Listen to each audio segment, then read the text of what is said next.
SSLC ಪರೀಕ್ಷೆಗೆ ಎಲ್ಲಾ ರೀತಿಯಲ್ಲೂ ಕೂಡ ಸಿದ್ಧರಾಗಿ ಬಂದಿರತಕ್ಕಂತ ವಿದ್ಯಾರ್ಥಿನಿಯರು ನಮ್ಮ ಜೊತೆ ಇರತಕ್ಕಂಥದ್ದು. ಅವ್ರು ಯಾವ ರೀತಿಯಾಗಿ ಪ್ರಿಪೇರ್ ಆಗಿರ್ತಕ್ಕಂಥದ್ದು ಮಾಹಿತಿ ಕೇಳೋಣ ಬನ್ನಿ. ಸಿಸ್ಟರ್, ತಮ್ಮ ಹೆಸರು ಏನು ಮತ್ತು ತಮ್ಮ ಸ್ಕೂಲ್ ಯಾವುದು? ನನ್ನ ಹೆಸರು ಕೀರ್ತಿ ಕೃಷ್ಣ ಲಮಾಣಿ. ನಾನು ಶಂಕರಪ್ಪ ಸಕ್ರಿ ಸ್ಕೂಲಿಂದ ಬಂದಿನ್ರಿ. ನಾವ್ ಚಲೋ ಅಂತಾಗಿ ಪ್ರಿಪೇರ್ ಆಗಿವ್ರಿ.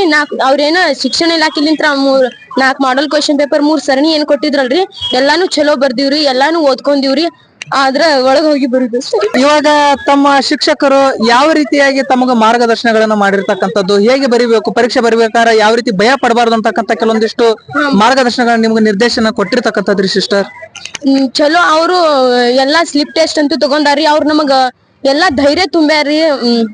ಅಂಜಬ್ಯಾಡ್ರಿ, ಆರಾಮ್ ಬರೀರಿ, ಅವೇನ ನೀವ್ ಬರ್ದಿದ್ದ ನೀವ್ ಸರಣಿಯಲ್ಲಿ ಏನ್ ಬರ್ದಿರಿ ಅದ ಬೀಳ್ತಾವ, ಏನು ಅಂಜಾಕ್ ಹೋಗ್ಬ್ಯಾಡ್ರಿ ಅಂತ ನಮಗ್ ಧೈರ್ಯ ಕೊಟ್ಟಾರಿ ಅವ್ರು. ಮತ್ ಇನ್ನೊಂದು ನಾವು ನೋಡೋದಾದ್ರೆ ಇಲ್ಲಿ ಪರೀಕ್ಷಾ ಕೇಂದ್ರಗಳಲ್ಲಿ ಈಗ ನಿಮ್ ಸ್ಕೂಲೇ ಬೇರೆ, ಈಗ ಪರೀಕ್ಷಾ ಕೇಂದ್ರನೇ ಬೇರೆ ಇರುತ್ತೋ. ಸೊ ನಿಮ್ಮ ಸ್ಕೂಲಲ್ಲಿ ನೀವು ನಿಮ್ಮ ವಾತಾವರಣ ನೋಡಿರ್ತೀರಿ, ಇಲ್ಲಿ ಬೇರೆ ವಾತಾವರಣ ಆಗುತ್ತೋ. ಅದ್ರೊಳಗೂ ಕೂಡ ಇಲ್ಲಿ ಮೊಬೈಲ್ ಇರಲ್ಲ, ಯಾವ್ದೇ ರೀತಿ ಎಲೆಕ್ಟ್ರಾನಿಕ್ ಉಪಕರಣ ಇರಲ್ಲ, ಇಲ್ಲಿ ಹೊಸ ಸೂಪರ್ವೈಸರ್ ಬಂದಿರ್ತಾರ. ಸೊ ಈ ಒಂದು ವಾತಾವರಣವನ್ನ ತಾವ್ ಹೇಗೆ ನಿಭಾಯಿಸ್ತೀರಿ? ಅದು ನಾವೇನ ಕ್ವಶನ್ ಬಂದಿದ್ದಕ್ಕೆ ಆನ್ಸರ್ ಮಾಡ್ತೀವ್ರಿ, ಬಟ್ ಯಾಕೋ ಏನೋ ಗಾಬರಿ ಆಗಾಕತೈತ್ರಿ ಸ್ವಲ್ಪ. ಗಾಬರಿ ಆಗ್ತಕ್ಕಂಥದ್ದು ಏನಿಲ್ಲ. ನಾವು ಇಲ್ಲಿ ಒಂದ್ 5 ನಿಮಿಷ ಸಮಾಧಾನ ಮಾಡ್ಕೊಂಡ್ ಕಣ್ ಮುಚ್ಕೊಂಡ್ ಒಂದ್ 5 ನಿಮಿಷ ಕುಂತು ಆಮೇಲೆ ನಾವು ಬರಿಬಹುದು. ಅದು ನಾವು ಬರಿತೀವಿ ಅಂತ ನಮಗ್ ಕಾನ್ಫಿಡೆಂಟ್ ಐತಿ.